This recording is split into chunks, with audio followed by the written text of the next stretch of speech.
Recebeu aí, Jesus. Aleluia. Glória a Deus. Queridos, hoje de manhã nós já tivemos um culto maravilhoso. Foi assim, eu fico maravilhado com o culto da manhã. Mas eu estou muito feliz nesta noite, porque eu estou vendo muita gente que há muito tempo eu não via. E gente nova. Quem está aqui pela primeira vez aí? Deixa eu ver. Olha aí, gente, nós temos aqui, ali, três visitantes para a glória de Deus. Tem dado muitas pessoas novas nesse culto de domingo, devido ao alcance que as redes sociais têm feito. Nós temos um canal no YouTube, você que ainda não se inscreveu, vá lá, se inscreva. Nós temos a página que está sendo transmitida na página também. E eu sempre falo para os irmãos aqui na igreja, os canais, tanto de YouTube como de Facebook, eles são ferramentas de alcance, para nós alcançar as pessoas que não chegariam aqui. Não é para crente, viu? Então, o crente tem que congregar na igreja. Ah, pastor, estou doente. Aí sim, você está doente, você está com sintomas, você fica em casa, você vai ser alcançado através. Mas você está bom? Venha cultuar a Deus aqui no nome de Jesus, amém? Esses dias, nós temos tido dias de muita vitória, para a glória de Deus, nós temos tido dias de muita conquista. Eu desafiei os irmãos, querido, é tanta bênção que os irmãos têm recebido, que eu disse, irmão, vamos contar as bênçãos de vocês, e pelo amor de Deus. E aí começaram a contar as bênçãos, aí o Ronde, esses dias, veio contar a bênção do carro dele. E aí em seguida a Luana Almeida veio contar a bênção da construção da casa dela, que já está morando na casa dela. Aí em seguida o Djavan mais a Yuri vieram contar a bênção que compraram a casa própria deles. Hoje eles estão na casa própria deles.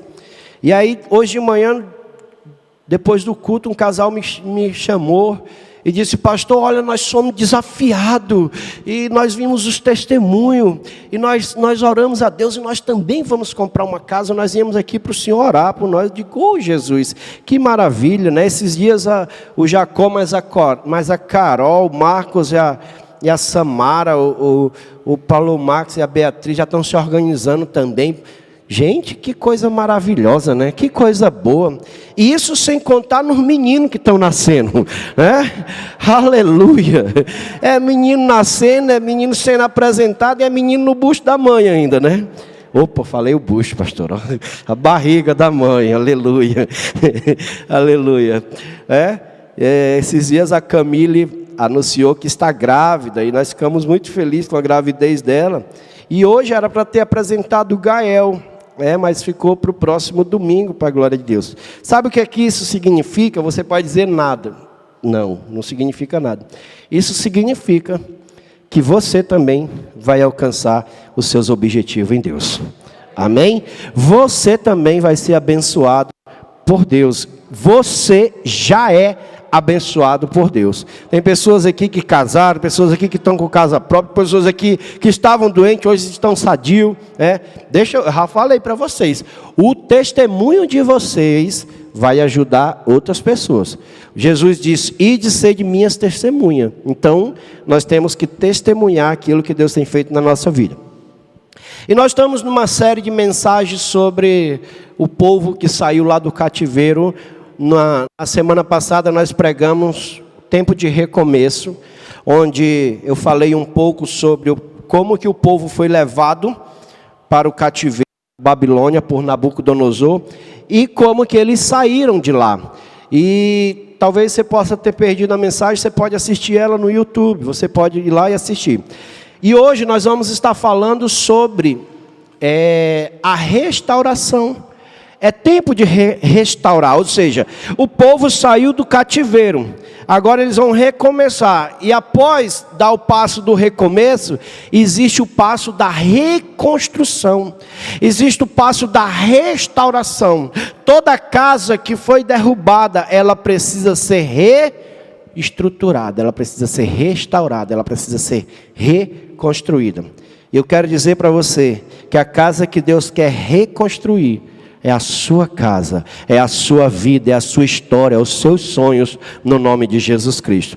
Mas para nós entendermos um pouco sobre a restauração, nós vamos ter que continuar lá os cativos da Babilônia. Após eles saírem do cativeiro, após 70 anos, eles passaram naquele cativeiro. Um dia Daniel estava orando e ele viu nas escrituras que Deus tinha falado com Isaías.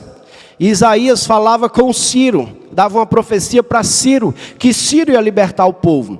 E aí Daniel vê aquilo e ele pega aquela palavra, ele vai diante do rei Ciro, ele diz: olha, o profeta Isaías já falava a respeito do Senhor, o Senhor que iria liberar o nosso povo. Então Ciro faz cumprir aquela promessa, e ele libera o povo daquele cativeiro que estava na Babilônia. Ou seja, Ciro já tinha derrotado Nabucodonosor, o seu império. Nessa época, quem estava reinando era o Império Sírio.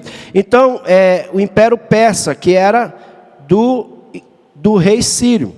Então, Ciro, ele não libera só o povo, mas ele também libera as ferramentas para que o povo viesse reconstruir o seu templo, viesse reconstruir a sua vida. E ele também libera os utensílios do templo.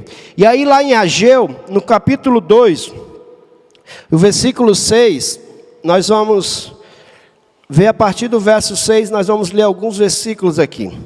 Versículo 6 diz assim: pois assim diz o Senhor dos Exércitos, dentro de pouco tempo farei tremer o céu, a terra, o mar e o continente. Farei tremer todas as nações que trarão para cá os seus tesouros. E encherei este templo de glória, diz o Senhor dos Exércitos. O versículo 8. Minha é a prata, tanto a prata quanto o ouro me pertence, declara o Senhor dos Exércitos. Aí no versículo 9 ele diz... Travou aí? No versículo 9 ele diz: a glória desse novo templo, a glória deste novo templo será maior do que a do antigo, diz o Senhor dos Exércitos. E neste lugar estabelecerei a paz, declara o Senhor dos Exércitos. Aí tu vai pular lá para o versículo 15 agora. Coloca lá no 15. Agora preste atenção. De hoje em diante, reconsiderem como eram as coisas antes que colocasse pedra sobre pedra no templo do Senhor. Nota essa passagem aí e grava no teu coração: pedra sobre pedra. Amém? Vamos lá, pedra sobre pedra.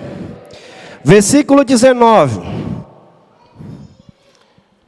Ainda há alguma semente no celeiro? Até hoje a videira, a figueira, a romeira e a oliveira não têm dado fruto.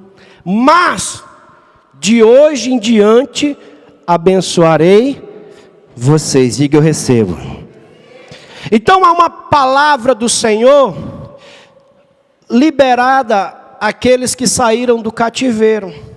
Os cativos que viviam na Babilônia. Semana passada nós falamos como eles choravam na beira dos rios da Babilônia. Eles choravam querendo adorar a Deus no lugar onde eles nasceram, no lugar onde eles tinham como adoração. E aí agora o Senhor está dizendo assim: olha, eu vou abençoar vocês. Meu é o ouro, meu é a prata. Vocês estão vivendo momentos difíceis, vocês estão passando por dificuldades. Vocês olham e não sabem como vão reconstruir esse templo. Mas não se preocupe, confia. Aí, Jeremias no capítulo 29, esse capítulo 29 de Jeremias, ele está falando especificamente ainda quando o povo está lá dentro do cativeiro. Só que o capítulo 29 inteiro de Jeremias, o Senhor está trazendo uma correção e mostrando para o povo que eles estão sofrendo, que eles estão passando por aquilo, porque os seus antepassados, porque eles mesmos falharam, porque eles mesmos muitas vezes brincaram com Deus, mas só que no meio da correção, no meio da dureza, no meio da dificuldade, aquele povo sofrendo, você vai ler o capítulo 29 de Jeremias, você vai ver que capítulo duro, que coisa difícil, sabe? Parece que não tem saída, parece que as coisas não vão se ajeitar na vida daquele povo. Mas aí no versículo 11, o Senhor vem e diz assim: porque sou eu que sei, sou eu que conheço os planos que tenho para vocês, diz o Senhor. São planos de fazê-lo prosperar e não lhe de causar, e não de lhes causar dano, planos de dar-lhes esperança e um futuro. Versículo 12. Então vocês clamarão a mim, virão orar a mim, e eu os ouvirei. Vocês me procurarão e me acharão quando me procurarem de todo o vosso coração. Versículo 14, o Senhor diz assim: e eu serei achado de vós. Olha, ó. E eu me deixarei ser encontrado por vocês, declara o Senhor. E o trarei de volta do cativeiro, e os reunirei de todas as nações, de todos os lugares onde eu dispenseis, e eu os trarei de volta para o lugar de onde o desportei, diz o Senhor. Sabe, querido, esse versículo 29 de Jeremias, ele retrata um pouco a realidade de muitas pessoas hoje, onde as pessoas não estão vendo saída, não estão vendo como que vão resolver algumas coisas, tiveram algumas coisas perdidas, tiveram algumas percas, tiveram algumas dores, tiveram algumas decepções. E automaticamente, quando a gente está num ambiente de percas, quando a gente está num ambiente de decepção, quando a gente está num ambiente que os nossos olhos não vê saída, automaticamente o nosso coração começa a trabalhar coisas erradas sobre nós. Ah, minha vida não tem mais jeito. Ah, não vou mais conseguir. Quantas pessoas nessa pandemia não perderam a sua empresa, perderam o seu emprego, ou perderam o ente querido, e a pessoa diz assim: ah, não, minha vida não vai ser mais o mesmo. Ah, não tem mais jeito, ah, eu não vou mais conseguir. Mas o Senhor, Ele prova o seu amor para conosco, quando aquele povo está com esses pensamentos, e assim também você pode estar com esse pensamento hoje, ou nos assistindo aqui. E aí o Senhor vem e Ele diz assim: olha, não são vocês que sabem como que vai ser o futuro de vocês. Eu sei como que vai ser o futuro de vocês. Eu sei quais são os planos que eu tenho para vocês. Talvez você esteja dizendo: não tem mais jeito, eu não consigo mais, não vai dar mais certo. Mas Deus está dizendo assim: eu sei qual é o plano que eu tenho para vocês. E aí Ele diz assim: tenha esperança, coloque a esperança em mim, coloque a esperança, porque vocês vão prosperar. Mas aí como que aquele povo olha, como que eu vou prosperar no meio da perca? Como que eu vou prosperar no meio da necessidade? Como que eu vou prosperar se não tem como prosperar? Esse casal que me procurou hoje para pedir uma orientação, como muitos outros já pediram. E eles disseram: pastor, nós queremos muito comprar nossa casa, mas nós pagamos isso, nós temos isso, nós organizamos isso. Eles são muito organizados. E eu disse assim: nós temos que nos organizar em tudo. Nós temos que ser pé no chão. Mas para alcançar o sobrenatural de Deus, nós temos que ativar a nossa fé. E eu falei para eles, eu disse: todos os casais que nos procuraram aqui, eles precisaram ativar a fé deles para viver o sobrenatural. Ativar a fé é jogar a sua esperança em Deus. E esses dias eu estou usando o exemplo do pastor Andrias, mas da pastora Sul, que lá atrás, quando eles chegaram, eles fizeram a soma do salário deles. E eles disseram: nós não sabemos como que vamos pagar o terreno e a parcela da construção da nossa casa. Nós não sabemos de onde que vai vir esse dinheiro. E o salário dava de pagar as contas certinho. Mas ia faltar para alimentação, ia faltar para muitas coisas. Na cabeça deles ia faltar. Mas para a glória de Deus, Deus nunca deixou faltar. E agora, esse mês agora, eles terminam de pagar o terreno, e já terminaram de pagar completamente a casa. Porém, um dia eles falaram para mim, eles disseram, teve dia de ter jantar de casais e a gente não vinha para o jantar de casais. Mas não era porque que a gente não queria estar no jantar de casais. É porque a gente não tinha os R$50 para comprar, para pagar o jantar. É porque nós estávamos em tempo de regrar as coisas. Para a gente viver o sobrenatural de Deus, a gente vai deixar desbanjar e a gente vai começar a confiar. Deus, Ele não vai fazer derramar, mas Ele não vai deixar faltar. Se você acreditar, Deus vai fazer acontecer na sua vida. Assim como Ele traz essa palavra para esse povo, lá através do profeta Jeremias, eu sei qual é o plano que eu tenho para vocês. São planos de paz. Você pode estar aí desesperado, não sabe como que vai fazer a sua vida, não sabe como que vai reabrir a sua empresa, não sabe como que vai pagar os funcionários, não sabe como que vai ser o seu amanhã. Mas eu quero dizer uma coisa para você. Se você estiver na presença de Deus, o seu amanhã vai ser um amanhã de paz. O seu amanhã vai ser um amanhã de prosperidade. O seu amanhã vai ser um amanhã de muita alegria no Senhor.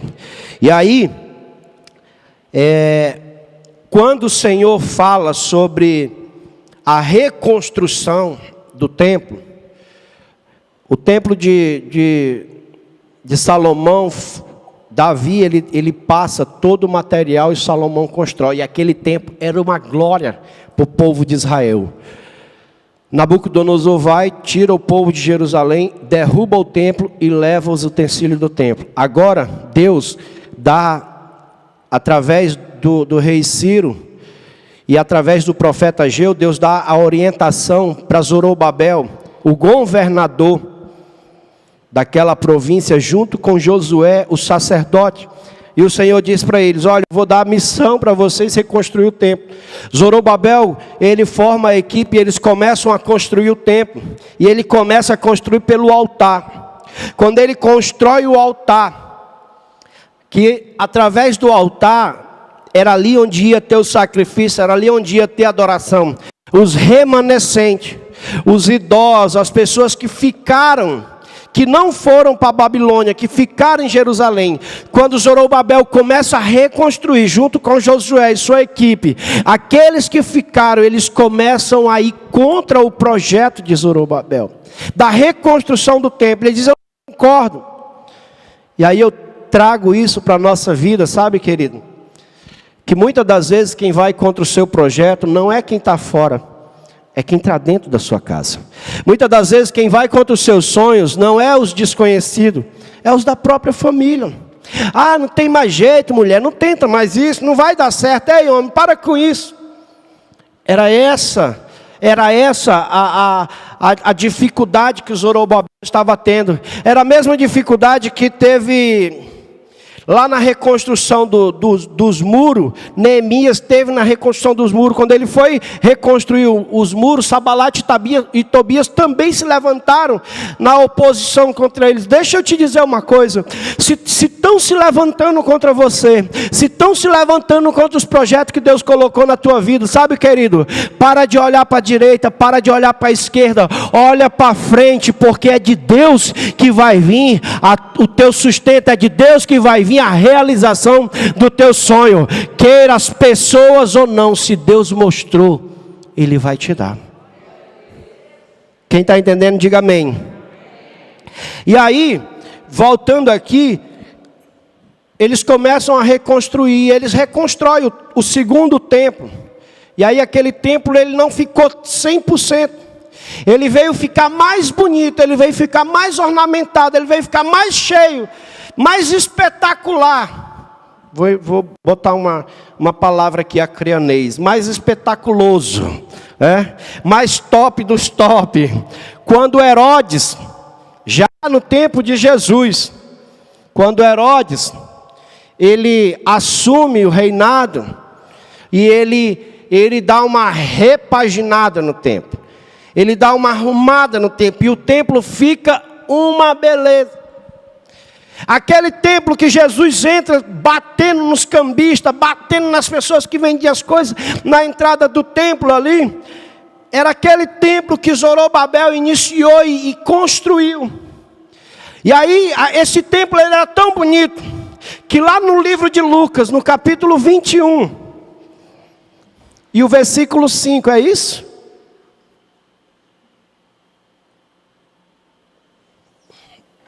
Olha aí.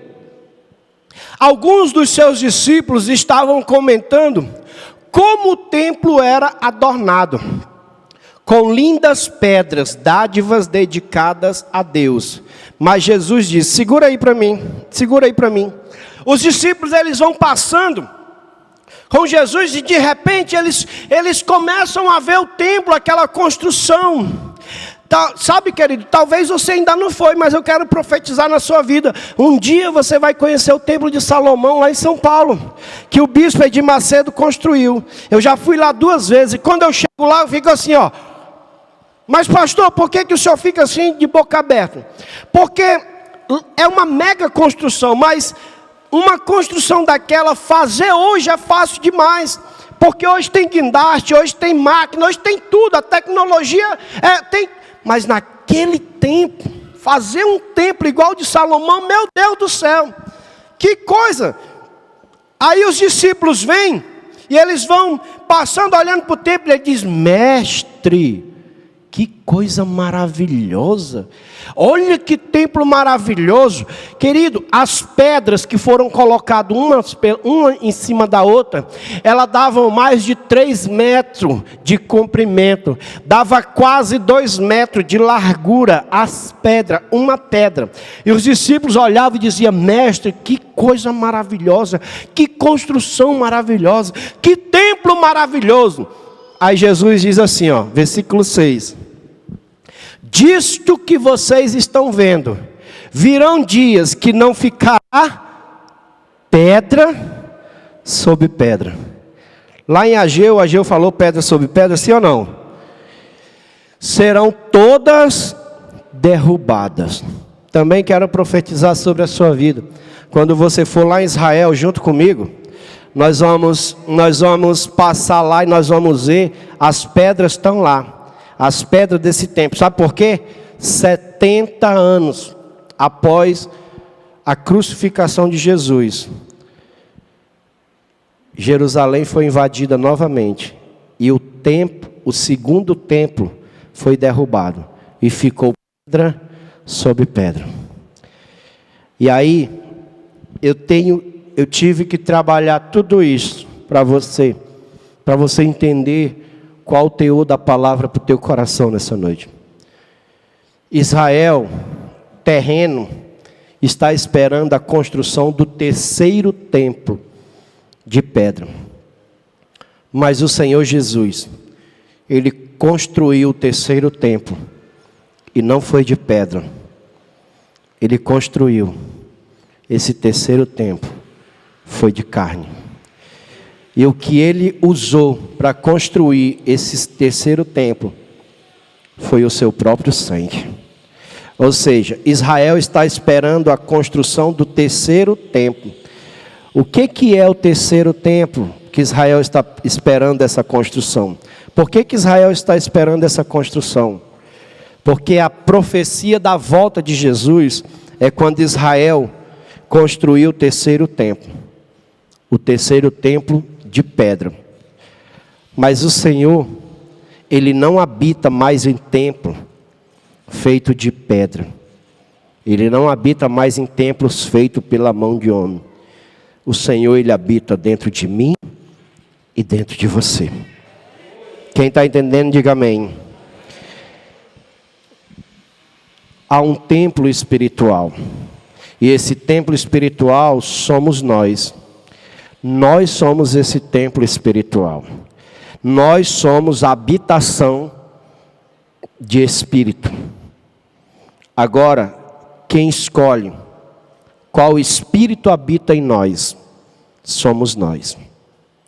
Quando quando o Senhor Jesus, ele diz assim: quando você entrar dentro de uma casa, você amarre o valente daquela casa, você expulse aquele demônio. E aí ele diz, o demônio vai embora, e ele anda por lugares áridos, mas de repente ele diz assim: eu vou voltar para minha casa. E ele volta para aquela casa. Onde é que era aquela casa? O corpo de uma pessoa. Quando ele volta para aquela casa, e a Bíblia fala que se ele chegar naquela casa, e aquela casa estiver vazia, ele diz, opa, esse templo cresceu um pouquinho mais. Não cabe só eu, cabe eu e mais 7 aqui dentro. Sabe por quê? Porque nós nos tornamos templo espiritual. Mas quem decide, quem habita dentro de nós, é a nossa comunhão com Deus. Não existe eu ser templo do Espírito Santo e viver longe do corpo de Cristo. Lá em 2 Coríntios, no capítulo 21, e o versículo 5 e 6. 2 Coríntios 21.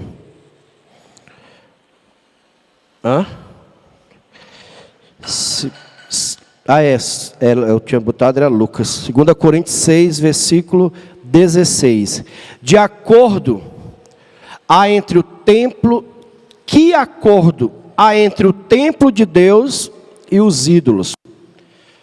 Quando Paulo está escrevendo isso aqui, parece que o templo de pedra, você acha que um templo construído de pedra, ele poderia estar sendo idólatra? Ele poderia estar adorando outros deuses? Não, porque o templo feito de pedra, isso daqui, essa construção, só serve para que nós venhamos para cá nos reunirmos, nos protege da chuva, nos protege do sol e nos dá um conforto, mas ele não fala, ele não ouve, ele não vê nada. Então o templo que o Senhor está falando aqui através de Paulo, somos nós.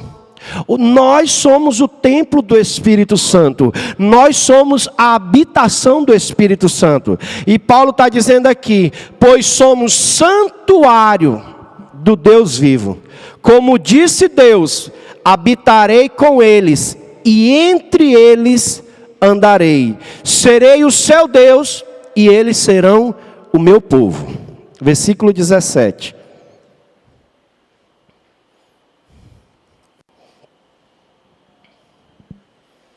Não é Efésios não. Era o versículo 17. Mas coloca Efésios capítulo 2 aí para mim. Efésios capítulo 2, versículo 19. Para nós concluirmos aqui. Portanto, vocês já não são estrangeiros, nem farofeiros,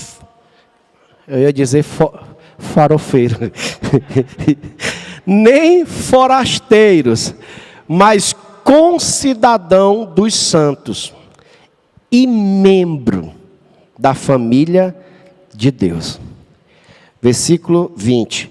Edificado sobre o fundamento dos apóstolos e dos profetas, tendo Jesus como a pedra angular. Ou seja, o templo feito de pedra, ele foi destruído, mas o templo que Jesus construiu, ele não pode ser destruído, porque hoje nós estamos fundados, a nossa fundação está em Jesus. Ele é a pedra da reconstrução, e Ele nos comprou, nos formou para sermos habitação do Espírito Santo. E aí, quando o Senhor fala que nós estamos firmados neles, que nós somos o templo, nós somos o templo do Espírito Santo, ou também nós podemos ser o templo de demônios. O que diferencia se eu sou templo do Espírito Santo e se eu sou templo de demônios? Pastor, como assim? Me explica. O que diferencia? Nesta pandemia, o diabo jogou uma semente muito maligna. As pessoas disseram, o diabo se enganou, o diabo errou mais uma vez, achava que a igreja somos nós. Não, nós somos membro. Nós somos membro. Paulo fala que Cristo é o cabeça da igreja, e nós, a igreja, somos o corpo. Mas o corpo só é corpo quando está unido. Se eu estou só, eu sou apenas um membro. Então o que define se eu sou templo do Espírito Santo ou morada de demônio é a minha comunhão com o corpo de Cristo. Se eu não tenho comunhão com o corpo de Cristo, automaticamente eu estou abrindo brecha para que demônios trabalhem sobre a minha vida. E aí, antigamente existia um só templo construído de pedra. Mas o projeto de Deus não era mais alcançar só um povo. O projeto de Deus é alcançar o mundo inteiro. Então Deus fez o quê? Ele deixou um templo de pedra ser derrubado, e Ele construiu um templo de carne. Só que Ele preparou vários lugares para os membros do corpo de Cristo se reunirem e adorar o Senhor. E Deus levantou você neste lugar para fazer parte desta família, porque Deus tem grandes coisas para a sua vida. Eu não sei o que você perdeu, eu não sei o que ficou para trás da sua vida, mas eu quero compartilhar um pouco para você do meu testemunho. Um dia, eu cheguei naquela porta ali, há 16 anos atrás, sem perspectiva de vida, com um casamento em dificuldade, com uma esposa estéril, sem casa para morar, sem o nome limpo, cheio de coisas ruins no corpo. Mas um dia, o Senhor me atraiu até este lugar. E quando chegou aqui, eu senti o amor de Deus tão grande nesse lugar. E desde então eu comecei a fazer parte desta família, da família que se reúne aqui. E por eu fazer parte desta família, o Senhor mudou a minha sorte, o Senhor mudou a minha vida. A mulher que era estéril, hoje é mãe. O homem que não era valorizado, que não tinha nada, hoje é um homem respeitado. O homem que não tinha uma casa para morar, hoje tem uma casa para morar. Hoje tem um nome a zelar. Eu sou muito grato a Deus pelo lugar que Ele escolheu para me plantar. Sabe, querido, seja grato a Deus. Aonde Deus plantou você para mudar a sua história. Aonde Deus plantou você para mudar a sua vida. Talvez no meio dessa pandemia você perdeu algumas amizades. Você perdeu até o desejo de congregar. Mas hoje é tempo de Deus reconstruir a tua história. De Deus reescrever a sua história. Deixa eu dizer para você, nós afastados do corpo, nós somos vulneráveis. Mas nós junto com o corpo, nós somos fortes. E o corpo, querido, tem umas partes do corpo que é feio. Quem aqui é o dedo medindo o pé? Tu, Ivan? Ele nem entendeu. Eu posso ser a sola do pé, mas eu não sou qualquer sola do pé. Eu sou a sola do pé de Cristo. Você está entendendo?